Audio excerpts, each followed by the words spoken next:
Welcome to red hunters algo. हमारी company last 12 years से existing है और हम ट्रेडिंग एल्गोरिदम बनाने का काम कर रहे हैं। हम आपकी रिक्वायरमेंट के हिसाब से ट्रेडिंग व्यू, मेटाट्रेडर 4, मेटाट्रेडर 5 और पाइथन में कोडिंग कर रहे हैं। हमारे पास इंडिया के कई क्लाइंट हैं जो अपनी ट्रेडिंग स्ट्रैटेजी के हिसाब से हमारे पास कोडिंग करवाते हैं और एल्गो ट्रेडिंग कर रहे हैं। हमारी कंपनी के क्लाइंट की रिक्वायरमेंट के हिसाब से जिस एल्गोरिदम की ज़्यादा डिमांड रहती है उस हिसाब से हमने कुछ फेमस इंडिकेटर और ऑप्शन सेलिंग के लिए auto buy, auto sell trading software Python पर बनाए हैं। आज हम हमारे 3 सुपर ट्रेंड एल्गोरिथम के बारे में बात कर रहे हैं। आज हम रेड हंटर्स सॉफ्टवेयर में कैसे काम करना है इसके बारे में इंफॉर्मेशन आपको प्रोवाइड करेंगे। इससे पहले कुछ इंपॉर्टेंट इंफॉर्मेशन समझ ले, जैसे कि ये ट्रेडिंग स्ट्रैटेजी में काम करने के लिए आपका ट्रेडिंग अकाउंट एंजल 1 में होना चाहिए। आप जब ये ट्रेडिंग सॉफ्टवेयर खरीदेंगे तब हमारा सेल्स रिप्रेजेंटेटिव एनीडेस्क के माध्यम से आपके पीसी या वीपीएस में ये सॉफ्टवेयर इंस्टॉल करेगा। हमारी कंपनी के किसी भी सेल्स रिप्रेजेंटेटिव के साथ आपके क्लाइंट आईडी के सिवा कोई और डिटेल शेयर नहीं करनी है और किसी और के साथ भी क्लाइंट आईडी के सिवा कभी कोई और डिटेल शेयर न करें। आपकी सभी डिटेल्स यानी एपीआई की 4 डिजिट पिन, TOTP, ये सब smartapi.angelabroking.com वेबसाइट पर अपना अकाउंट क्रिएट करके ये एपीआई की 4 डिजिट पिन, TOTP आपको मिल जाएगा। अकाउंट कैसे क्रिएट करना है उसका PDF हमारे पास उपलब्ध है और हमारी वेबसाइट पर भी उपलब्ध है। जब आप सॉफ्टवेयर खरीदेंगे उस टाइम आपको शेयर कर देंगे। अब हम आते हैं हमारे सॉफ्टवेयर की स्क्रीन पर। हमारे सॉफ्टवेयर के राइट साइड कॉर्नर में एपीआई की 4 डिजिट पिन और TOTP एंटर करना है, जो सिर्फ एक बार एंटर करना है, उसके बाद वो सॉफ्टवेयर में सेव हो जाएगा। सॉफ्टवेयर में सबसे पहला पैरामीटर है स्क्रिप्ट। वहाँ आपको अपना स्टॉक्स, इंडेक्स या कोमोडिटी का नाम लिखना है, वह चाहे ONGC, Nifty, bank Nifty, crude oil या गोल्ड, जिसमें भी आपको काम करना है वह स्क्रिप्ट का नाम आपको कैपिटल लेटर में ही लिखना है। सेकंड पैरामीटर है क्वांटिटी। यह आपको फ्यूचर और ऑप्शन में काम करना है तो आपको लॉट के हिसाब से क्वांटिटी एंटर करनी है। एग्जाम्पल के लिए, अगर आप निफ्टी फ्यूचर में ट्रेड करना चाहते हैं तो क्वांटिटी में 25 एंटर करना है। क्रूड ऑयल में ट्रेड करना चाहते हैं तो क्वांटिटी में 100 एंटर करना है। जितने साइज का लॉट है उतना ही फिगर एंटर करना है। अगर आप इक्विटी में ट्रेड करना चाहते हैं तो आपको अपनी मर्जी के हिसाब से क्वांटिटी एंटर करनी है।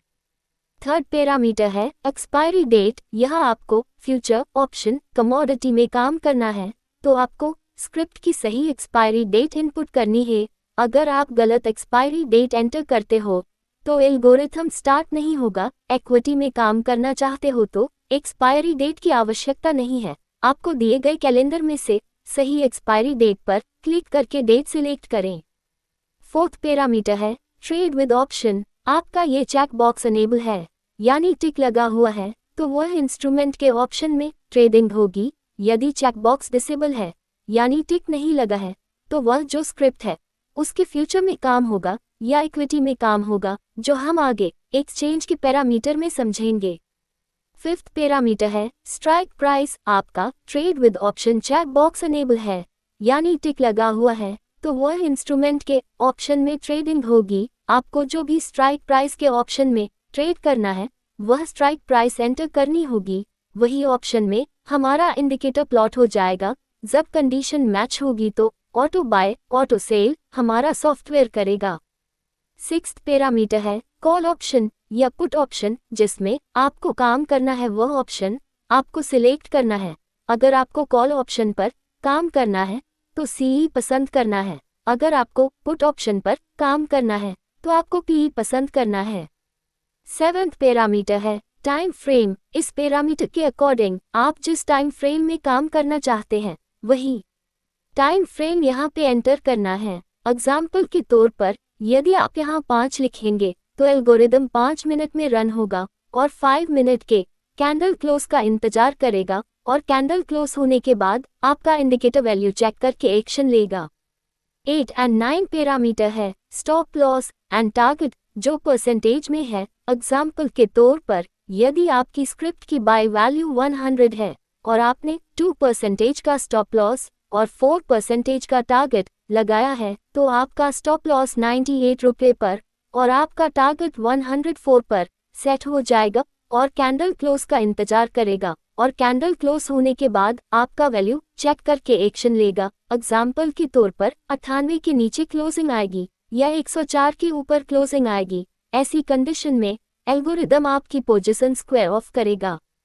10th पैरामीटर है super trend 1 period and multiplier. Yes, यह महत्वपूर्ण सुपर ट्रेंड है जिसके ऊपर क्लोज आने से बाय होगा और नीचे क्लोज आने से सेल होगा। आप यहाँ अपने हिसाब से सुपर ट्रेंड पीरियड या लेंथ आप जो भी अपने हिसाब से रखना चाहते हैं वो आप यहाँ एंटर करें और अपने हिसाब से सुपर ट्रेंड मल्टीप्लायर आप जो भी अपने हिसाब से रखना चाहते हैं वो आप यहाँ एंटर करें। एग्जाम्पल के तौर पर यदि पीरियड या लेंथ 7 रखते हैं और मल्टीप्लायर 2 रखते हैं तो टाइम फ्रेम की कैंडल क्लोज होने के बाद वो सुपर ट्रेंड वैल्यू अपडेट होती रहेगी और ऊपर क्लोज आने से बाय होगा, नीचे क्लोज आने से सेल होगा। 11 एंड 12 पैरामीटर है super trend 2 and 3 period and multiplier. Yes, यह महत्वपूर्ण सुपर ट्रेंड है। ये दोनों सुपर ट्रेंड का ट्रेंड अप होगा तो सुपर ट्रेंड 1 में बाय होगा, ये दोनों सुपर ट्रेंड का ट्रेंड डाउन होगा तो सुपर ट्रेंड 1 में सेल होगा। अपने हिसाब से सुपर ट्रेंड 2 एंड 3 का पीरियड या लेंथ आप जो भी अपने हिसाब से रखना चाहते हैं वो आप यहाँ एंटर करें और अपने हिसाब से सुपर ट्रेंड 2 एंड 3 का मल्टीप्लायर आप जो भी अपने हिसाब से रखना चाहते हैं वो आप यहाँ एंटर करें तो टाइम फ्रेम की कैंडल क्लोज होने के बाद वो सुपर ट्रेंड 2 एंड 3 की वैल्यू अपडेट होती रहेगी और मार्केट मेजर ट्रेंड डिसाइड होगा। अब हम जा रहे हैं बाय के ऑप्शन पर। वहां अगर आपके बाय का चेकबॉक्स अनेबल है यानी टिक लगा हुआ है तो एल्गोरिथम बाय करेगा। यदि चेकबॉक्स डिसेबल है यानी टिक नहीं लगा है तो एल्गोरिथम बाय नहीं करेगा।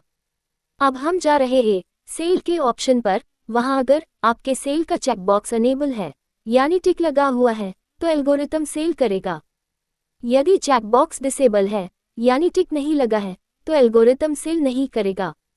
हमारे सॉफ्टवेयर की सबसे अच्छी बात यह है कि अगर आप सिर्फ बाय करके ही ट्रेड करना चाहते हैं और सेल का ट्रेड नहीं करना चाहते तो सिर्फ बाय चेकबॉक्स को इनेबल करें और सेल के चेकबॉक्स को डिसेबल करें। ऑन द कॉन्ट्ररी, अगर आप सिर्फ सेल करके ही ट्रेड करना चाहते हैं तो और बाय का ट्रेड नहीं करना चाहते तो सिर्फ सेल चेकबॉक्स को इनेबल करें और बाय के चेकबॉक्स को डिसेबल करें। अगर दोनों चेकबॉक्स इनेबल है तो एल्गोरिथम बाय और सेल दोनों करेगा।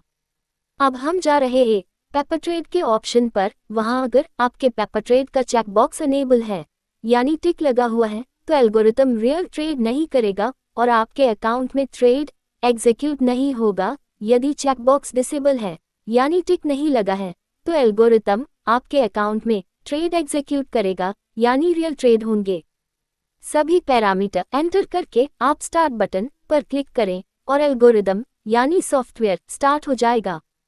अब हम जा रहे हैं रीस्टार्ट के ऑप्शन पर। हमारे सॉफ्टवेयर की सबसे अच्छी बात यह है कि हमारा एल्गोरिथम सॉफ्टवेयर पोजिशनल है, यानी सॉफ्टवेयर ने जो कोई भी पोजीशन बनाई है वह अगर इंट्राडे क्लोज नहीं होती है तो वह पोजीशन को कैरी फॉरवर्ड करता है। यदि आपने वो पोजीशन स्क्वायर ऑफ कर दी है, आपको रीस्टार्ट बटन को इनेबल करके यानी टिक लगाकर स्टार्ट बटन पर क्लिक करना होगा। आप पोजीशन दो तरह से स्क्वायर ऑफ कर सकते हैं, या तो अपने मोबाइल से या तो हमारे सॉफ्टवेयर के स्टॉप बटन पर क्लिक करके। हमारे सॉफ्टवेयर यानी एल्गोरिथम में स्टॉप बटन दिया गया है, वो बटन प्रेस करने से एल्गोरिथम हमारी जो भी एग्जिस्टिंग पोजीशन है उसे स्क्वायर ऑफ कर देता है और एल्गोरिथम बंद हो जाता है। आप इम्पॉर्टेंट इन्फॉर्मेशन समझ ले, आपने स्टॉप बटन से या मैन्युअली जब भी पोजीशन स्क्वायर ऑफ की है तब रीस्टार्ट के ऑप्शन पर अनेबल करके यानी टिक लगाकर ही सॉफ्टवेयर यानी एल्गोरिदम स्टार्ट करना है, नहीं तो वो पुरानी पोजीशन के साथ ही स्टार्ट होगा। अब हम जानेंगे ट्रेडिंग पैनल के बारे में जो राइट साइड ऊपर कोने में है। यहाँ आपको buy open, sell open, buy price, sell price, buy target, sell target, buy stop loss, sell stop loss जैसे ऑप्शन है। जब भी एल्गो बाय करेगा तब उसके सामने ट्रू हो जाएगा और बाय प्राइस यानी जितने में परचेज हुआ है वो प्राइस डिस्प्ले हो जाएंगी। सेल साइड, सेल में भी जब सेल ओपन होगा तब सेल ओपन के सामने ट्रू डिस्प्ले करेगा और sell price in sell target, sell stop loss display होंगी। इससे नीचे हमारे इंडिकेटर की वैल्यू डिस्प्ले होती है जो हमने टाइम फ्रेम सिलेक्ट की है, वो कैंडल जब क्लोज होगी तभी अपडेट होंगी। इससे नीचे हमारे सॉफ्टवेयर में LTP है, उसके सामने हमारी स्क्रिप्ट की रियल टाइम LTP शो करेगी।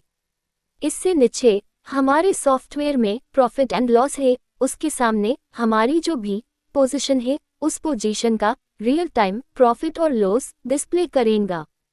डिस्क्लेमर, सॉफ्टवेयर को डेटा आपके ब्रोकर के API थ्रू मिल रहा है, उस हिसाब से सभी वैल्यू अपडेट होती है। इसमें कई बार लेट डेटा या डेटा स्टॉपेज भी आ सकता है, इसके लिए हम जिम्मेदार नहीं है। इससे इंडिकेटर वैल्यू और प्राइस में थोड़ा वेरिएशन आ सकता है।